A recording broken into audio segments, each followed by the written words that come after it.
ప్రతి నెల 5,000 పెట్టుబడి పెట్టడం ద్వారా 5 కోట్లు ఏ విధంగా సంపాదించాలో నేనైతే ఈ వీడియోలో ప్రాక్టికల్గా ఎక్స్ప్లెయిన్ చేస్తా. అదే రాసా మంత్లీ ఇన్వెస్ట్మెంట్ 5,000, టోటల్ కార్పస్ 5 కోట్లు. ఎలా అంటే పెట్టుబడి ఇన్వెస్ట్మెంట్ ఎక్కడ? ప్రభుత్వ పథకం, అదే ఎన్పిఎస్ అంటే national pension scheme or national pension system. రెండు సేమ్. ఇదొక retirement scheme, government retirement benefit scheme. So retirement అంటే ఇప్పుడు కాదు, 60 ఇయర్స్ తర్వాత మనమైతే రిటైర్మెంట్ అవుతాం. అప్పుడు ఇంత డబ్బు 5 కోట్లు మనకైతే వస్తుంది. సో ఈ స్కీమ్ గురించే నేనైతే A to Z ఈ వీడియోలో ఎక్స్ప్లెయిన్ చేస్తా. అసలు ఎన్పిఎస్ అంటే ఏంటి, ఇది ఏ విధంగా వర్క్ అవుతూ ఉంటుంది, ట్యాక్స్ బెనిఫిట్ ఏమైనా ఉందా, ఎంత పెట్టుబడి పెడితే ఎంత రిటర్న్ మనకైతే వస్తుంది, ఎవరు మాత్రమే ఎన్పిఎస్లో పెట్టుబడి పెట్టగలరు, ఎలా పెట్టుబడి పెట్టాలి, మంత్లీయా ఇయర్లీయా, A to Z ప్రాక్టికల్గా నేనైతే ఎక్స్ప్లెయిన్ చేస్తా. సో ఈ వీడియోని లాస్ట్ వరకు చూడండి. అంతేకాకుండా ఇంతవరకు ఈ ఛానల్ని సబ్స్క్రైబ్ చేసుకోకపోతే ఇప్పుడే సబ్స్క్రైబ్ చేసుకోండి. నేను మీ కౌశిక్ మరిడి. సో ఇది వన్ ఆఫ్ ద బెస్ట్ అయిన రిటైర్మెంట్ స్కీమ్. దీన్ని రెగ్యులేట్ చేసేది పిఎఫ్ఆర్డిఏ ప్రభుత్వం, under the name of PFRDA అంటే pension fund regulatory and development authority. So ఎటువంటి మోసం జరగడానికి ఛాన్స్ లేదు. ప్రభుత్వం దీన్నైతే రెగ్యులేట్ చేస్తూ ఉంది. మీకు డౌట్ వచ్చే ఉంటుంది, అదేంటండి ఇది రిటైర్మెంట్ స్కీమ్, మా ఏజ్ ఇప్పుడు 30 లేదా 40, మాకెందుకు అనుకోవచ్చు. రాంగ్. మనం ఇప్పటి నుండే మన యొక్క రిటైర్మెంట్ కోసం ప్లాన్ చేసుకోవాలి. వై? ఎందుకు? ఇప్పుడు జాబ్ అన్నది చేస్తూ ఉన్నాం, సో డబ్బు వస్తూ ఉంది, ఆరామ్ అంతా మంచిగా ఉంది. కానీ మనకి 60 ఇయర్స్ వచ్చిన తర్వాత ఎలా? అప్పుడు జాబ్ చేస్తామా? 60 ఇయర్స్ వచ్చిన తర్వాత జాబు చేయలేం. వ్యాపారాన్ని చేస్తామా? చేయలేం. ఇంట్లో ఉండాలి. అప్పుడు పైసా ఎలా? మీరు అనుకోవచ్చు, అప్పటికి మా పిల్లలు మాకు డబ్బు ఇస్తారు, చూసుకుంటారు అనుకోవచ్చు. చూసుకోకపోతే ఇప్పుడే మన దేశంలో ఎన్ని వృద్ధాశ్రమాలు ఉన్నాయి, చూసుకోవాలి కదా, ఎందుకు చూసుకోవట్లా? ఫ్యూచర్లో మీ పిల్లలు మిమ్మల్ని చూసుకోకపోతే ఎలా? మీరు అడగొచ్చు. పిల్లలు చూసుకోకపోయినా మా జగనన్న, మా చంద్రబాబు నాయుడు గారు, మా కేసీఆర్ గారు పెన్షన్ వేస్తారులే మంత్లీ వెయ్యకపోతే అప్పటికి వాళ్ళు ఉంటారా? మారిపోద్ది. ఎలా? అందుకనే మనం ఇప్పటి నుండి రిటైర్మెంట్ కోసం ప్లాన్ చేసుకోవాలి. రిటైర్మెంట్ కోసం ప్లాన్ చేసుకోవడానికి NPS one of the best అయిన ఇన్వెస్ట్మెంట్ ఆప్షన్. ఎగ్జాంపుల్గా మీ ఏజ్ 30, సో మీకు 60 ఇయర్స్ రిటైర్మెంట్ ఏజ్ అన్నది రావడానికి ఇంకా 30 ఇయర్స్ బాకీ ఉంది, అవునా? ఈ 30 ఇయర్స్ పాటు మనమైతే మన డబ్బుని ఎన్పిఎస్లో పెట్టుబడి పెడతాం. అర్థమైందండి? ఎగ్జాంపుల్గా మీ ఏజ్ 30, రిటైర్మెంట్ అవ్వడానికి ఇంకా 30 ఇయర్స్ బాకీ ఉంది. అంటే మీకు 30 నుండి 60 ఇయర్స్ రావడానికి ఇంకా 30 ఇయర్స్ బాకీ ఉంది. ఈ 30 ఇయర్స్ పాటు ప్రతి నెల మీరైతే ఎన్పిఎస్లో మీ డబ్బుని పెట్టుబడి పెడుతూ ఉంటారు. సో మీకు 60 ఇయర్స్ రాగానే మీ ఎన్పిఎస్లో ఎంతైతే అసలు ప్లస్ రిటర్న్ ఎంతైతే డబ్బు ఉందో ఆ కార్పస్ నుండి 60% మీకైతే ఇస్తారనమాట. అర్థమైందండి? మీకు 60 ఇయర్స్ వచ్చేంత వరకు ప్రతి నెల ఎన్పిఎస్లో పెట్టుబడి పెడుతూ ఉంటారు. 60 ఇయర్స్ వచ్చేంత వరకు మాత్రమే పెట్టుబడి పెడతారు, తర్వాత నో. సో 60 సంవత్సరాలు రాగానే ఎంతైతే కార్పస్ ఉందో అందులో 60% మీకైతే ఒకేసారి ఇస్తారు. రిమైనింగ్ 40% ఏమిటి? యాన్యుటీ. అంటే ఈ 40% అమౌంట్ కంప్లీట్ అయ్యేంత వరకు ప్రతి నెల పెన్షన్. సో పెన్షన్ మీకైతే ఇస్తూ ఉంటారనమాట. అర్థమైందండి? ఒకేసారి 60 ఇయర్స్ రాగానే 60% ఇచ్చేస్తారు. రిమైనింగ్ 40% ఒకేసారి కాకుండా మంత్లీ పెన్షన్ రూపంలో ఈ డబ్బు 0 అయ్యేంత వరకు మీ బ్యాంకు ఖాతాలో వేస్తూ ఉంటారు.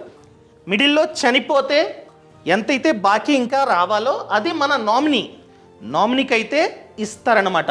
ఫర్ ఎగ్జాంపుల్ గూగుల్ ఇక్కడ ఎన్పిఎస్ క్యాలిక్యులేటర్, మీకు నచ్చింది ఓపెన్ చేయండి. నేను ఇది ఓపెన్ చేస్తున్నా. ఇక్కడ ఏజ్, ఎగ్జాంపుల్గా మీ ఏజ్ 25 అనుకుందాం, ఓకేనా? 25. సో మీకు 60 ఏళ్ళు వచ్చేంత వరకు మీరు మంత్కి ఎంత ఇన్వెస్ట్మెంట్, ఎగ్జాంపుల్గా మంత్కి 5000. సో మీ ఏజ్ ఇప్పుడు 25, మీకు 60 ఇయర్స్, మీకు 60 సంవత్సరాలు రావడానికి ఇంకా 35 ఇయర్స్ బాకీ ఉంది, అవునా? 35 ఇయర్స్ మీరైతే ఇన్వెస్ట్మెంట్ చేస్తారు. ఎన్పిఎస్లో ఇన్వెస్ట్మెంట్ ఇంతే అంతే అని రూల్ ఏం లేదు, అది మీ ఏజ్ బట్టి డిపెండ్. ఇన్ కేస్ ఇక్కడ మీ ఏజ్ అనేది 30 ఎంటర్ చేస్తే మీకు ఇంకా 30 ఇయర్స్ బాకీ ఉంది, మీరు 30 ఇయర్స్ పాటు ఎన్పిఎస్లో పెట్టుబడి పెట్టాలి. నేను ఇక్కడ ఎగ్జాంపుల్గా 25 ఎంటర్ చేశా అంటే మీకు ఇంకా 35 ఇయర్స్ బాకీ ఉంది. ఈ 35 ఇయర్స్ మీకైతే టెన్యూర్. ఈ 35 ఇయర్స్ పాటు మంత్కి 5000 మనం కనుక పెట్టుబడి పెడితే మనం టోటల్గా ఇన్వెస్ట్మెంట్ చేసేది 21 lakhs. సో ఈ 21 lakhsకి మీకు జనరేట్ అయ్యే గెయిన్ అంటే రిటర్న్, ఓన్లీ రిటర్న్ చూసుకున్నట్లయితే 5 కోట్లు. అదే థంబ్నెయిల్లో ఇచ్చా, చెప్పాను కదా స్టార్టింగ్లో. 5 కోట్లు ఎలా వస్తాయంటే మీ ఏజ్ 25 అయి ఉండి మీరు కనుక 35 ఇయర్స్ పాటు నెలకి 5000 పెట్టుబడి పెడితే మీకు 60 సంవత్సరాలు వచ్చేసరికి ఓన్లీ గెయిన్ 5 కోట్లు, అసలు ప్లస్ వడ్డీ అంతా కలిపితే 5,62 లక్షలు. మీకేం చెప్పా, మీకు 60 ఇయర్స్ రాగానే ఎంతైతే అసలు ప్లస్ రిటర్న్ జనరేట్ అవుతుందో దానిలో 60% మీకైతే ఒకేసారి ఇస్తారు అని చెప్పానా? అదే ఆన్ చేద్దాం. సో ఇంత డబ్బులో 5,62 లక్షల్లో 60% అంటే 3,37 లక్షలు. ఇది ఒకేసారి మీకైతే ఇస్తారు. ఈ డబ్బుతో ఇల్లు అది ఇది మీ ఇష్టం, మీ పిల్లలకి ఇవ్వండి. సో రిమైనింగ్ 40%, యాన్యుటీ 40%, రిమైనింగ్ 40% వచ్చేసి ఇంత 2,25 లక్షలు. సో ఈ డబ్బుని మళ్ళీ ఇంకొకసారి రీఇన్వెస్ట్మెంట్ చేస్తారు. కొన్ని కంపెనీస్ ఉంటాయి సెపరేట్గా, అసెట్ మేనేజ్మెంట్ కంపెనీస్, సింపుల్గా చెప్పాలంటే పెన్షన్ కంపెనీస్ లేకపోతే యాన్యుటీ కంపెనీస్. వాళ్ళు మీ డబ్బుని మేనేజ్ చేస్తారు అండ్ వాళ్ళే మీకు మంత్లీ పెన్షన్ వేస్తారు. ఈ డబ్బు 0 అయ్యేంత వరకు మంత్లీ పెన్షన్ రూపంలో ఈ డబ్బు మీకే వస్తుంది, చెప్పాను ఆల్రెడీ. సో ఎంత పెన్షన్? 1,24,000. అర్థమైందండి? ఈ విధంగా మీరు కనుక ప్లాన్ చేసుకుంటే మీ ఏజ్ 25 అయి ఉండి మీరు కనుక ఇప్పటి నుండి 5,000 ప్లాన్ చేసుకుంటే మీకు 60 సంవత్సరాల తర్వాత ఒకేసారి 3,37 లక్షలు వస్తాయి. ప్లస్ మీకు మంత్కి మీరు చనిపోయేంత వరకు, ఎగ్జాంపుల్గా చెప్పాలంటే మనకి ప్రాణం పోయేంత వరకు ఇంత డబ్బు వస్తుంది. కండిషన్ ఏంటంటే ఇది మనం బ్రతుకున్నప్పుడు ఖాళీ అయిపోతే అక్కడతో ఫినిష్. ఒకవేళ ఇది ఇంకా ఖాళీ అవ్వకుండా ఈ గ్యాప్లో మనం చనిపోతే మన నామినీకి ఈ డబ్బు అనేది ఇస్తారనమాట. సో ఎగ్జాంపుల్గా మంత్కి 10,000 మీకు చాలా కెపాసిటీ ఉంది. సో మీ రిటైర్మెంట్ కోసం మీరు మంత్కి 10,000 ఇన్వెస్ట్మెంట్ చేస్తే చూడండి నెలకి మీకు వచ్చే పెన్షన్ 2 లక్షలు. అర్థమైందండి? మీకు ఒకేసారి వచ్చేది 6 కోట్లు. లేకపోతే మీ ఏజ్ అన్నది ఎగ్జాంపుల్కి ఇప్పుడు 45 అండి, మీరు ఇంకా ప్లాన్ చేసుకోండి ఇప్పుడు కన్నా 45, మంత్కి 10,000 అలా చూసుకున్నా కూడా మీకు వచ్చే పెన్షన్ 13,000. ఎందుకంటే మీకు ఎక్కువగా టైం లేదు, 60 ఇయర్స్కి చాలా తక్కువ టైం ఉంది. సో పెద్దగా అయితే యూజ్ లేదు. సో ఇది ఎవరికి యూజ్ అంటే ఎవరేజ్ అయితే తక్కువ ఉందో వాళ్ళకి చాలా బాగా సెట్ అవుతుంది. ఎన్పిఎస్లో టైప్స్ ఉంటాయి, అగ్రెసివ్, మోడరేట్, కన్జర్వేటివ్ అని చెప్పి. నేను చూస్ చేసుకుంది అగ్రెసివ్. అంటే ఏంటి? ఎక్కువ డబ్బుని స్టాక్ మార్కెట్లో పెట్టుబడి పెడతాడు ఫండ్ మేనేజర్. మ్యూచువల్ ఫండ్స్ అన్నది ఏ విధంగా వర్క్ అవుతుందో ఇది కూడా సేమ్. ఇన్ కేస్ మనం కనుక మోడరేట్ తగ్గింది 3 కోట్లు ఎందుకు? సో ఫండ్ మేనేజర్ మనం కనుక మోడరేట్ని చూస్ చేసుకుంటే కాస్త తక్కువ డబ్బుని మాత్రమే ఈక్విటీలో పెట్టుబడి పెడతాడు. అదేవిధంగా నెక్స్ట్ వన్ కన్జర్వేటివ్. సో తగ్గింది 10%. అదేవిధంగా 2 కోట్లు. ఎందుకంటే కాస్త తక్కువ డబ్బుని మాత్రమే ఈక్విటీలో పెట్టుబడి పెడతాడు ఫండ్ మేనేజర్. ఇప్పుడు ఈ ఖాతాని ఎక్కడ ఓపెన్ చేయాలి? ఎక్కడంటే పిఓపి సెంటర్స్. అంటే ఏంటి? Point of presence centers. సింపుల్గా చెప్పాలంటే ఆల్మోస్ట్ అన్ని బ్యాంక్స్, సో ప్రతి ఒక్క బ్యాంక్ వెళ్ళి మీరైతే ఈ ఖాతాని ఓపెన్ చేసుకోవచ్చు. అదేవిధంగా ఈ సేవ, మీ సేవ, దాంతోపాటు కొన్ని కంపెనీస్ ఉన్నాయి. ఎగ్జాంపుల్గా గ్రో, ఈటీ మనీ, ఎక్సెట్రా. ఆ కంపెనీస్ వెబ్సైట్లో కూడా మీరైతే ఓపెన్ చేసుకోవచ్చు. బెస్ట్ ఏంటంటే ఎస్బీఐ.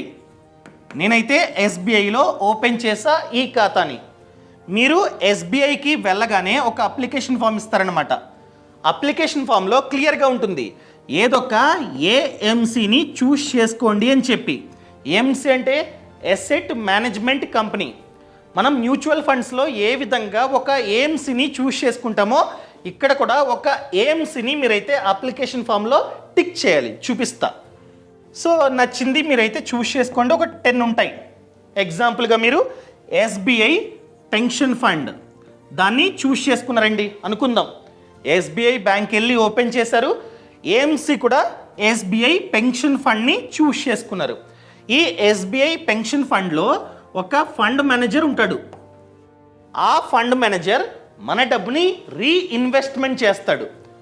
మళ్ళీ వేరే చోట పెట్టుబడి పెడుతున్నాడు కాబట్టే మనకి మంచిగా రిటర్న్స్ అనేవి వస్తూ ఉన్నాయి. సో అతను మన డబ్బుని ఎక్కడ పెట్టుబడి పెడతాడు? వీటిల్లో ఈక్విటీ, కార్పొరేట్ డెట్లో, గవర్నమెంట్ బాండ్స్లో, ఆల్టర్నేటివ్ ఫండ్స్లో మన డబ్బుని రీఇన్వెస్ట్మెంట్ చేస్తాడు. దీన్ని ఎసెట్ క్లాస్ ఈ అంటాం. దీన్ని ఈక్విటీని. ఈక్విటీ అంటే stock market. Next one corporate debt. దీన్ని ఎసెట్ క్లాస్ సి అంటాం. దీన్ని ఎసెట్ క్లాస్ జి అంటాం. ఇవి సేఫ్. కార్పొరేట్ డెట్ అదేవిధంగా గవర్నమెంట్ బాండ్స్ సేఫ్ అనమాట. దీన్ని ఎసెట్ క్లాస్ ఏ అంటాం. వీటి గురించి మళ్ళీ చెప్తా. సో ఫండ్ మేనేజర్ మన డబ్బుని వీటిల్లో రీఇన్వెస్ట్మెంట్ చేస్తాడు. అర్థమైందండి? ఈ విధంగా ఇదన్నది వర్క్ అవుతూ ఉంటుంది. ఇప్పుడు మీకు ప్రాక్టికల్గా చూపిస్తా. ఫర్ ఎగ్జాంపుల్ మీరు కనుక యూనియన్ బ్యాంక్ ఆఫ్ ఇండియాకి వెళ్ళి ఎన్పిఎస్ ఖాతాని ఓపెన్ చేయాలి అని చెప్తే ఈ విధంగా అప్లికేషన్ ఫామ్ని ఇస్తారనమాట. దీన్ని మనమైతే ఫిల్ చేయాలి. ఆల్రెడీ చెప్పా, మీరు ఎక్కడికి వెళ్ళి ఓపెన్ చేద్దాం అనుకున్నా కూడా ఏదొక ఎసెట్ మేనేజ్మెంట్ కంపెనీని మీరు చూస్ చేసుకోవాలి. ఇవి ఎసెట్ మేనేజ్మెంట్ కంపెనీస్. వీటిల్లో ఏదొకటి టిక్ చేయాలి. సో మీ డబ్బు ఈ కంపెనీకి వెళ్తుంది. ఈ కంపెనీలో ఉన్నటువంటి ఫండ్ మేనేజర్ మీ డబ్బుని వివిధ ప్లేసెస్లో పెట్టుబడి పెడతాడు. అర్థమైందండి? మీకు కావాలంటే ఇక్కడ చూపిస్తా. ఇవి ప్రెజెంట్ మన ఇండియాలో ఇన్ని ఉన్నాయి. SBI, LIC, UTI, HDFC, ICICI, Kotak. ఇవన్నీ ఎసెట్ మేనేజ్మెంట్ కంపెనీస్. ఏవైతే మంచిగా రిటర్న్స్ని ఇస్తూ ఉన్నాయో దాన్ని చూస్ చేసుకోండి. ఎగ్జాంపుల్గా చూడండి. So Birla, HDFC, ICICI, Kotak, LIC. So ఏ ఎసెట్ మేనేజ్మెంట్ కంపెనీ అయితే మంచిగా రిటర్న్స్ని ఆఫర్ చేస్తుందో దాన్ని చూస్ చేసుకోండి. ఇది లాస్ట్ 1 ఇయర్గా రిటర్న్. లాస్ట్ 3 ఇయర్స్గా చూసుకున్నట్లయితే హైయెస్ట్ ఏంటి? ఇది ఎల్ఐసి. లాస్ట్ 5 ఇయర్స్ ఏది? 5 ఇయర్స్గా చూసుకుంటే కోటక్ 7 ఇయర్స్. ఇలా పాస్ట్ రిటర్న్స్ని చూసుకొని ఇంకా బెటర్ ఏంటంటే సిన్స్ ఇన్స్పెక్షన్, అంటే ఈ ఫండ్స్ స్టార్ట్ అయినప్పటి నుంచి ఏ కంపెనీ ఎక్కువగా రిటర్న్ ఇస్తూ ఉంది? టాటా. ఇదన్నమాట టాటా పెన్షన్ మేనేజ్మెంట్ లిమిటెడ్. ఈ కంపెనీ ఎక్కువగా రిటర్న్ని ఇచ్చింది. నేను చెప్తుంది ఈ ఎసెట్ క్లాస్ ఈ. ఈ అంటే ఈక్విటీ. ఎగ్జాంపుల్గా మీరు ఈక్విటీలో కాకుండా సి కార్పొరేట్. ఈ విధంగా మీరు కంపేర్ చేసుకోవచ్చు. ఎసెట్ క్లాస్ సి చెప్పా. For example asset class G. ఈ విధంగా మీరు కంపేర్ చేసుకోవాలన్నమాట. అదేవిధంగా ఓపెన్ చేస్తాగండి. ఇది ఇక్కడే ఇంకొకటి ఉంది, యాక్టివ్ ఆటో. యాక్టివ్ అంటే ఏంటి? మనం చూస్ చేసుకోవచ్చు. ఈక్విటీలో ఎక్కువ డబ్బుని పెట్టుబడి పెట్టాలా, లేకపోతే గవర్నమెంట్ బాండ్స్లో ఎక్కువ డబ్బుని పెట్టుబడి పెట్టాలా, లేకపోతే కార్పొరేటా, మీ ఇష్టం. మీరైతే చూస్ చేసుకోవచ్చు. సో మీరు యాక్టివ్ని కనుక టిక్ పెట్టినట్లయితే ఇక్కడ దీన్ని ఫిలప్ చేయాలి. యాక్టివ్ ఈసిజి చెప్పా. ఈ అంటే ఈక్విటీ, ఈక్విటీలో మనమైతే మ్యాక్స్ వచ్చేసి 75% ఈక్విటీలో పెట్టుబడి పెట్టుకోవచ్చు. సో ఇక్కడ మెన్షన్ చేయండి 75%. మీ ఏజ్ అన్నది తక్కువైతే నేను చెప్పేది ఏంటంటే ఈక్విటీలో ఎక్కువగా డబ్బుని పెట్టుబడి పెడితే ఎక్కువగా రిటర్న్స్ అనేవి వస్తూ ఉంటాయి. అదేవిధంగా సి అంటే కార్పొరేట్, ఇది సేఫ్. మీరు కావాలంటే 100% పెట్టేసుకుని 0 పెట్టుకోవచ్చు. కానీ నో, ఇక్కడ 75, ఇక్కడ మహా అయితే 10, 5 ఆ విధంగా ప్లాన్ చేసుకుంటే మంచిది. ఇంకోటి ఉంటుంది ఎసెట్ క్లాస్ ఏ అని చెప్పి ఆల్టర్నేటివ్ ఫండ్స్ కొత్తగా వచ్చింది, ఇది పాతది అనమాట. సో సి అంటే కార్పొరేటివ్, జి అంటే గవర్నమెంట్ బాండ్స్ అనమాట. సో ఈ విధంగా మీరు డివైడ్ చేసుకొని ఇన్వెస్ట్మెంట్ చేసుకోవచ్చు. యాక్టివ్ అంటే మీ ఇష్టం, మీకు నచ్చిన విధంగా మీరైతే చూస్ చేసుకోవచ్చు. అదే మీరు కనుక ఆటో, ఇక్కడ ఉంది యాక్టివ్ కాకుండా ఆటోని చూస్ చేసుకున్నట్లయితే ఇంతకుముందు చెప్పాను కదా, అగ్రెసివ్, మోడరేటివ్ చూపిస్తాగండి. సో ఆటోలో ఈ విధంగా 3 ఆప్షన్స్ ఉంటాయి. ఈ కస్టమ్ అన్నది యాక్టివ్ గురించి ఆల్రెడీ చెప్పా. ఆటోలో ఈ విధంగా 3 ఆప్షన్స్ అయితే ఉంటాయి. అగ్రెసివ్ అంటే ఎక్కువ డబ్బుని ఈక్విటీ మార్కెట్లో పెట్టుబడి పెడతాడు. మోడరేటివ్, కన్జర్వేటివ్ మీ ఇష్టం, నచ్చింది మీరైతే చూస్ చేసుకోండి. కావాలంటే ఇక్కడ కూడా ఉంది అగ్రెసివ్ చెప్పా. అగ్రెసివ్లో మ్యాక్స్ 75% ఈక్విటీలో పెట్టుబడి పెడతాడు ఫండ్ మేనేజరు. అదేవిధంగా మోడరేట్లో 50% ఈక్విటీ అనమాట, మీ యొక్క ఏజ్ని బేస్గా చేసుకొని ఇన్వెస్ట్మెంట్ చేస్తాడు. కన్జర్వేటివ్లో చూసుకున్నట్లయితే 25% మాత్రమే ఈక్విటీలో, అది కూడా డిపెండ్స్ అపాన్ యువర్ ఏజ్. ఇదే ఆ టేబుల్, ఏజ్ను బట్టి మారుస్తూ ఉంటాడు ఫండ్ మేనేజర్. ఈ విధంగా ఇదైతే వర్క్ అవుతూ ఉంటుంది. క్లియర్ అండి. అండ్ ఎన్పిఎస్ అన్నది 2 టైప్స్ అనమాట. ఒకటి టైర్ 1, ఇంకొకటి టైర్ 2. ఇప్పటి వరకు ఏదైతే ఎక్స్ప్లెయిన్ చేశానో అదంతా టైర్ 1. మీరు కనుక ఏదైనా బ్యాంక్ వెళ్ళి ఈ ఖాతాని ఓపెన్ చేయాలంటే మనం ఓపెన్ చేసేది టైర్ 1నే. టైర్ 2 అన్నది వాల్యూ ఎడిషన్. సో ఈ ఖాతాని ఓపెన్ చేసిన తర్వాత కావాలంటే దీన్ని కూడా ఓపెన్ చేసుకోవచ్చు. అర్థమైందండి. సో ఈ ఖాతాని ఓపెన్ చేయాలంటే మనం మినిమం 500 పే చేయాలి. దీన్ని ఎన్పిఎస్ ఖాతాని ఓపెన్ చేయాలంటే మినిమం 500 పే చేయాలి. అదేవిధంగా ఇయర్లీ డిపాజిట్ మినిమం 1000. సో 1000 కూడా మనం కనుక డిపాజిట్ చేయకపోతే ఈ ఖాతా క్యాన్సిల్ అవుతుంది. సో మినిమం మనమైతే 1000 అన్నా మెయింటైన్ చేయాలి. ఇయర్లీ కావాలంటే ఇయర్కి ఇంత అని చెప్పి ఇన్వెస్ట్మెంట్ చేసుకోవచ్చు. లేకపోతే మంత్లీ, ఇంతకుముందు చెప్పాను కదా, మంత్లీ 4000, 5000 ఈ విధంగా కూడా మనమైతే డిపాజిట్ చేసుకోవచ్చు అనమాట. అదేవిధంగా విత్డ్రా ఆల్రెడీ చెప్పా, మనకి 60 ఇయర్స్ వచ్చేంత వరకు పెట్టుబడి పెడుతూ ఉండాలి. మిడిల్లో డబ్బు కావాలంటే ఎలా ఇస్తారా? నార్మల్గా ఇవ్వరు, కొన్ని కండిషన్స్ ఉన్నాయి. ఫర్ ఎగ్జాంపుల్ హెల్త్ అన్నది బాగాలేదు, హాస్పిటల్లో అడ్మిట్ అయ్యారు, డబ్బు కావాలి, ఇస్తారు. ఆ ప్రూఫ్ని మీరైతే చూపించాలి. లేకపోతే పెళ్ళుంది, శుభలేఖ చూపిస్తే ఇస్తారన్నమాట. ఇలాంటి చిన్న చిన్న రీజన్స్కి, అదేవిధంగా ఇల్లు కడుతున్నారు, అప్పుడు కూడా డబ్బు అనేది ఇస్తారు. నార్మల్గా అయితే ఇవ్వరు. అదేవిధంగా ట్యాక్స్ బెనిఫిట్స్ చాలానే ఉన్నాయి. ఆల్రెడీ నేను చాలా వీడియోస్ చేశా, ఇప్పుడు జస్ట్ పైన చెప్పేస్తా. మీరు టోటల్గా 2 lakhs వరకు ట్యాక్స్ని ఆదా చేసుకోవచ్చు టైర్ 1లో. అర్థమైందా? సో అది కూడా section 80 CCD 1A, section 80 CCD 1B, అదేవిధంగా సెక్షన్ 80 CCD 2. ఈ సెక్షన్ల కింద మీరైతే అప్ టు ఇయర్లీ 2 lakhs వరకు ట్యాక్స్ని ఆదా చేసుకోవచ్చు. సో పూర్తి సమాచారం కావాలంటే దీని గురించి ఆల్రెడీ వీడియో చేసా, వీడియో లింక్ అనేది కింద డిస్క్రిప్షన్లో ఉంది. సో ఇదనమాట, ఇది టైర్ 1. ఈ ఖాతాని ఓపెన్ చేసిన తర్వాత మాకు ఖాతా కావాలండి ఇంకొకటి నేను ఇన్వెస్ట్మెంట్ చేసుకుంటా అనుకున్నట్లయితే టైర్ 2. ఇది సెపరేటు, కానీ ఇందులో డబ్బుని ఎప్పుడైనా సరే విత్డ్రా చేసుకోవచ్చు అనమాట. ఇక్కడ కండిషన్ ఉంది, 60 ఇయర్స్ వరకు పెట్టుబడి పెట్టాలి. ఇక్కడ అటువంటి కండిషన్ ఏం లేదు. ఇయర్కి 250 మెయింటైన్ చేస్తే చాలు, 250 మీరైతే డిపాజిట్ చేస్తే చాలు. ఈ ఖాతాని ఓపెన్ చేయాలంటే మినిమం 1000 మనమైతే డిపాజిట్ చేయాలి, అంటే స్టార్టింగ్లో అనమాట. అదేవిధంగా నెక్స్ట్ ఇయర్ నుండి మినిమం 250 మనమైతే డిపాజిట్ చేస్తూ ఉండాలి. విత్డ్రా ఎప్పుడన్నా చేసుకోవచ్చు, ట్యాక్స్ బెనిఫిట్ లేదు.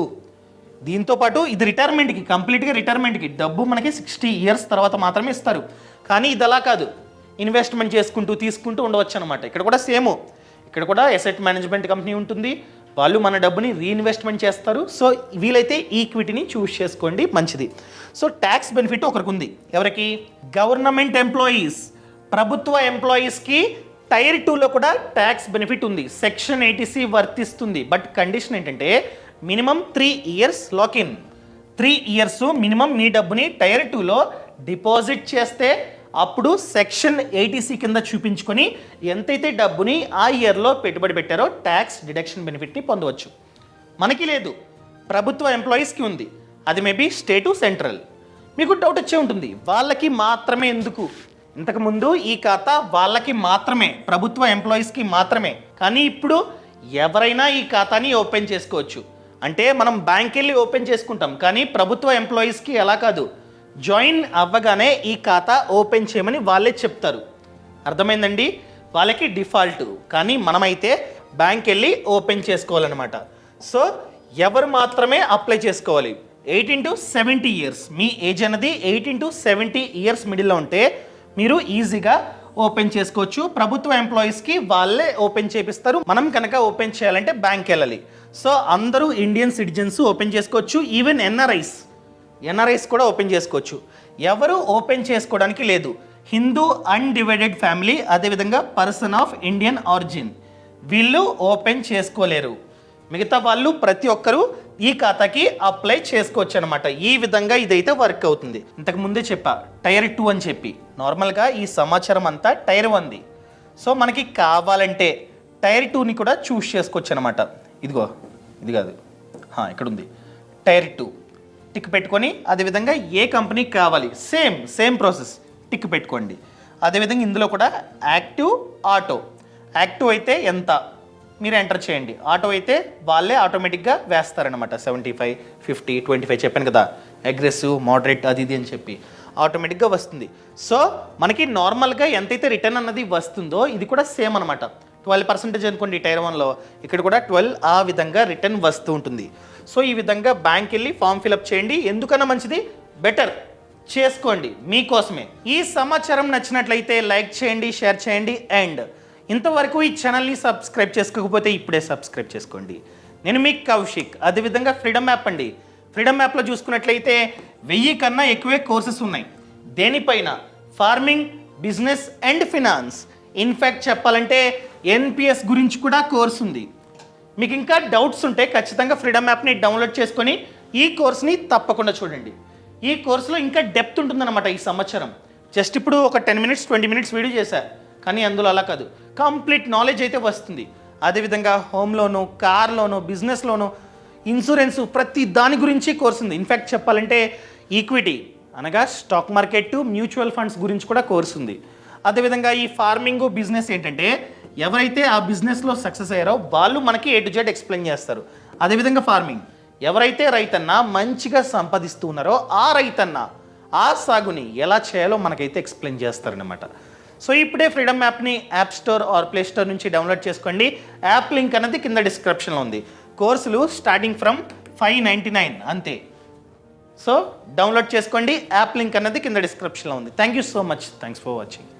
జై హింద్.